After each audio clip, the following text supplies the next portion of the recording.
Ku rattaba mana subscribe sannan ku danna kararrawa. Ku san bada mana like, ku saburbudo mana sharhi, sannan ku yada wannan dauka. Ke hajiya ki yau rawa sannan ke burge yan uwa yau sha'anin bikin rawa masu kama da juna.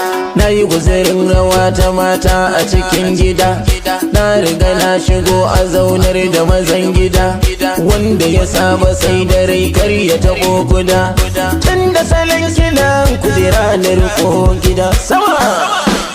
Ai hajiya rawa ta ce karfinta wata takwata, don ta je gangunan ganjanata wata takwata, haka ne ya sa na samu sunanta wata takwata, na tsaya gaban idan jikokinta wata takwata. Sama ai ruwa ƙasa ai rawa, mata ku girgiza kar ku ji damuwa, domin farin ciki shine rayuwa.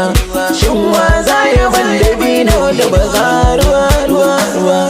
Ai hajiya rawa ta ce karfinta wata takwata, don ta je gangunan ganjanata, haka ne ya sa na samu sunanta wata takwata, na tsaya gaban idan jikokinta wata takwata. Na baka mu jijjige wani abu ya rike kafata a gaban farin ciki na yayin ciro badu.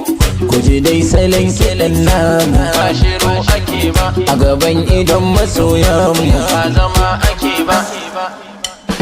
Ko a wurin rawa akwai matan kirki wata takwata, ko girgiza ku kai na san taki wata takwata, ke mai da hajiya sai buzinki wata takwata, dan ko fagen rawa dai tafi ki wata takwata.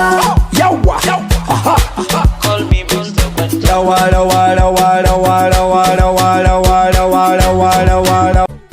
Ku rattaba mana subscribe sannan ku danna kararrawa. Ku san bada mana like, ku saburbudo mana sharhi, sannan ku yada wannan dauka.